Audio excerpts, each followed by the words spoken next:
Welcome back to another Subtext Coffee video. This month we're talking about the July feature coffees in the Subtext Coffee subscription. We got 3 different countries' coffees that we're dealing with this month, which is pretty exciting. I think we really enjoyed all the Colombian coffee, and it's not quite over yet for Colombian coffee, and we'll talk about that in a second. But before we dive into it, we're going to talk a little bit about brewing. One of our new team members, Juan, has designed a pour-over recipe for the V60 that's a little bit different than what we've been doing in previous months. And so we liked it. I've always been kind of like a multi-pour V60 brewer, kind of 4 pours, and that has been the recipe on our website. But Juan's recipe this month is very simple, and it kind of won me over for its simplicity and for the result in the cup. So we're going to walk you through that. Those recipes are on the subscription page of our website, but we're going to walk through the recipe step by step with our first coffee. Super exciting, first Ethiopian coffee of the season, an early arrival, Genji Chala. Before we talk about Genji, let's brew it. Okay, here's what you're going to need. 18 grams of Genji Chala, ground at 17 on the Encore. We are going to be using 288 grams of water, which is a little bit different, a little bit less water than we were using in our previous recipe. It's around a 16:1 ratio. Water just off boil. We're going to start by blooming here. Through the magic of television, our coffee's already in our V60, pre-ground, and we're going to start by blooming with 55 grams of water.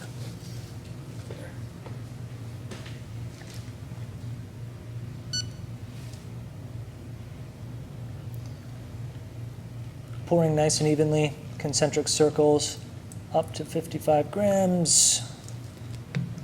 We like to give the brewer a little bit of a swirl. It really integrates all the coffee and makes sure there's no air pockets stuck in the bloom. And we're going to wait about 40 to 45 seconds until we start pouring again. All right, 40 seconds. You can see our coffee as well has stopped bubbling, stopped releasing some of the gases from inside the cell walls, and we're going to start pouring. We're going to pour very slowly in concentric circles, making sure that our stream of our kettles are not breaking apart and causing more agitation on the surface of the bed, but also making sure we're not pouring way too fast, which can kind of cause pitting or cause the stream of your kettle to dig holes or make your bed uneven. Starting in the middle, working our way out. I like to pour to the edge of the filter a few times during the brew. I know some people feel a little uncomfortable with pouring right to the edge. I like to make sure all those grinds are incorporated. Otherwise, kind of keeping to the edge of the brew bed. 288. After that last pour, I like to give this a little bit of a swirl. And that's it. It's really simple. Instead of having to time your pours separately, especially for people at home, you can get distracted pretty easily in your morning routine, and this way you literally just bloom and do all of the rest of your second pour at once. And again, the results are really great. We're excited for you to try this one. With the 2-pour method, it should generally take somewhere between 2 minutes and 45 seconds and 3 minutes. So we have our coffee here. Let's grab some cups.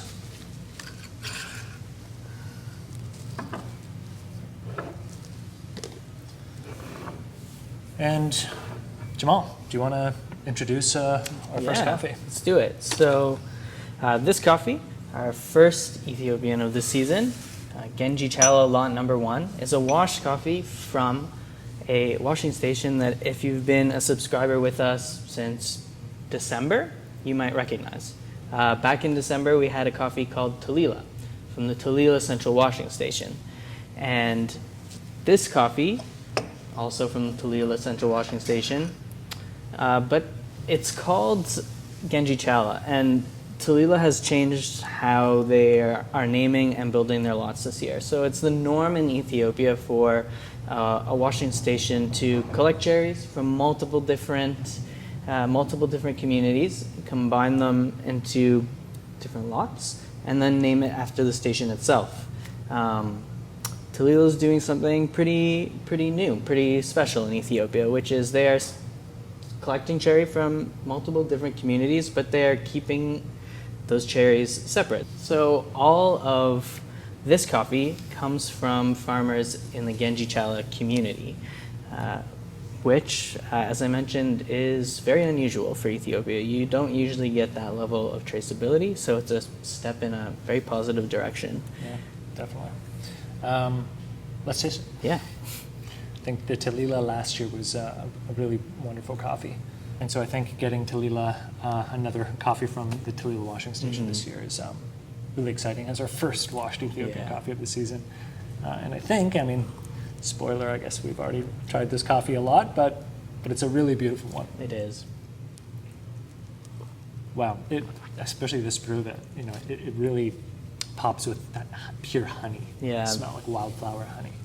Very honey, very articulate melon notes. You get some stone fruit as well, and lots of that bright lime citrus quality. Yeah. Yeah, it has a good amount of body. It has that like anchored black tea structure to it, but still layers of stone fruit, layers of florality, and again, wow, this is very, very much honey laden in the cup. Beautiful coffee. We're looking forward to another coffee from this washing station a little bit later this summer. Yeah. Okay, let's move on to our second coffee.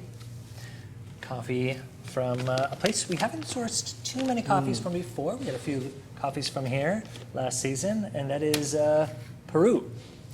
This is a coffee from a producer in the Calabozo region of Peru, in San Jose de Lourdes. Calabozo is located just south of the Ecuadorian border, so we're talking pretty north in Peru. Andres Burga is a producer who has about 3 acres of farm, 3 hectares I should say, of farm, where he grows Caturra and Catuai. This is a blend of both of those varieties.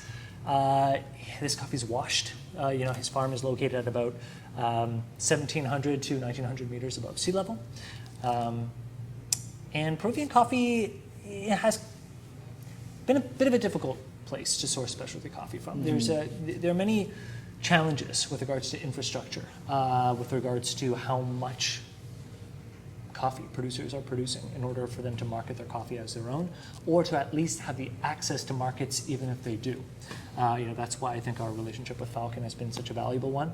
The importer who brought in this coffee, they have worked pretty diligently to focus on lot separation, to focus on producer separation, to pay producers quality premiums by separating their coffees, all of which are big focuses of ours as well. So Falcon has really set up a wet parchment buying operation in Haiyan, and that has been one of the initiatives that they've talked about with us that has afforded them the opportunity to separate producers in their lots, and again, pay quality premiums. So let's give Andres's washed Caturra Catuai blend a taste.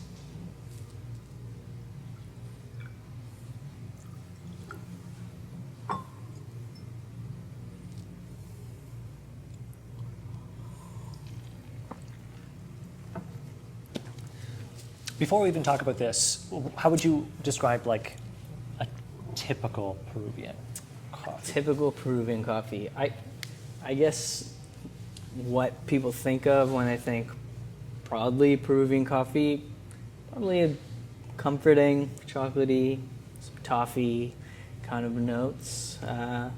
That like nice morning cup of coffee. Definitely. Kind of profile. Yeah, and they definitely fit along with Guatemalan coffees and to an extent Brazilian coffees, that comforting, approachable profile. Yeah. The cool thing about this coffee, I think, is that it has layers of that. It's a bit nutty, it's a bit chocolatey, it has that like deep milk chocolate flavor, but there are also layers of other flavors as well. What else do you find in this cup? There's some like nice dried fruit, little hints of citrus zest in the finish. Yeah, definitely. Has a little bit of that dried cherry, verging on Black Forest cake quality to it. But very sweet, very comforting, just a delicious coffee. Fantastic. Let's move on to our third coffee. All right.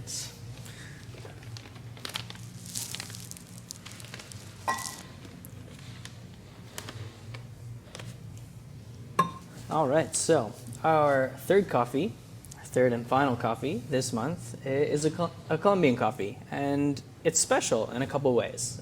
First of all, it's from a region called Ethiopia, and this is actually the first coffee we've ever bought from Antioquia.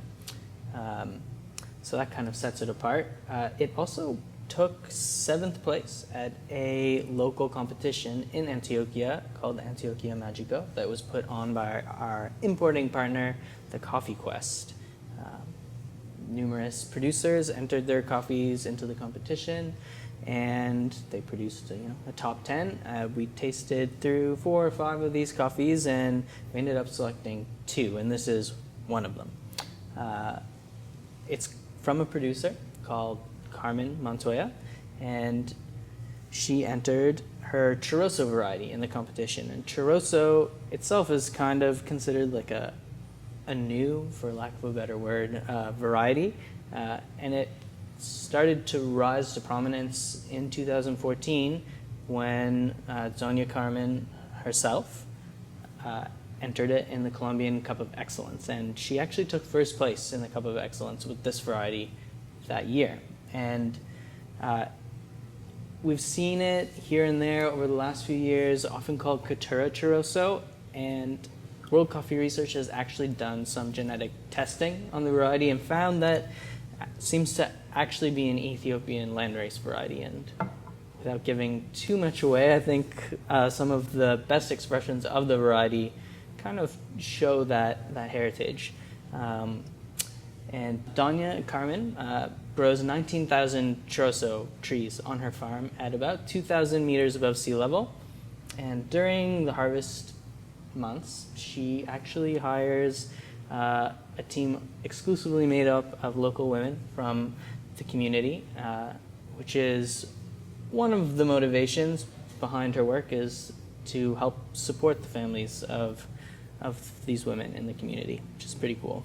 Yeah, definitely a great example from a producer standpoint of someone who is exemplifying the amount of innovation happening in Colombia, not just in coffee quality, but definitely in coffee quality, but also on social issues, on sustainability. Doña is a pretty wonderful producer in that way. Why don't we give this coffee a taste and see if we can taste any of that Ethiopian landrace genetics.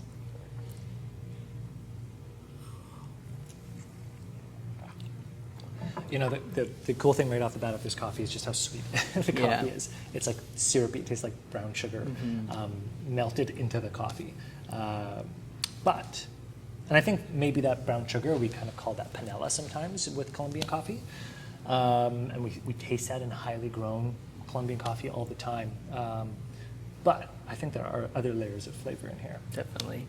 What else are you getting? I mean, there's definitely some really nice florality in this coffee, along with some like nice peach notes and some tamarind as well. Yeah, I think you can taste some of that Colombian coffee quality, which is a weird thing to say, but tamarind and panela. But I think you could fool some people with this coffee as well. I think so too. I think there's enough peach and florality in this coffee that it could stump some people. Yeah. That's pretty fun. Definitely a special coffee. Definitely a delicious coffee, and certainly from an interesting area of Colombia in the north. I think a lot of the coffee we have sourced from Colombia that we've seen in Colombia, Huila, Nariño, Cauca, Tolima, is more south in Colombia. And Antioquia is quite a bit more north, and a pretty special region. I know, from my first trip in Colombia, those coffees made a huge impact on me. And it's really nice to see them here, but also, to be able to roast them ourselves. Yeah. This is a great example of what Antioquia is capable of. I hope these coffees have been exciting and interesting. I hope you've had fun exploring the flavor variety representative in this box. If you haven't in previous months, and certainly I hope you do in this month, go to our website and go to the subscription page, because we put a lot of extra producer information, but also really functional information, like how to brew these coffees. We use a homebrew setup and design recipes on that homebrew setup for all of our coffees across 3 different brew methods. So it can really help, even if you're just looking for some guidance on how to grind one coffee versus the other. So definitely check that out. And we will see you next month for a whole new set of coffees.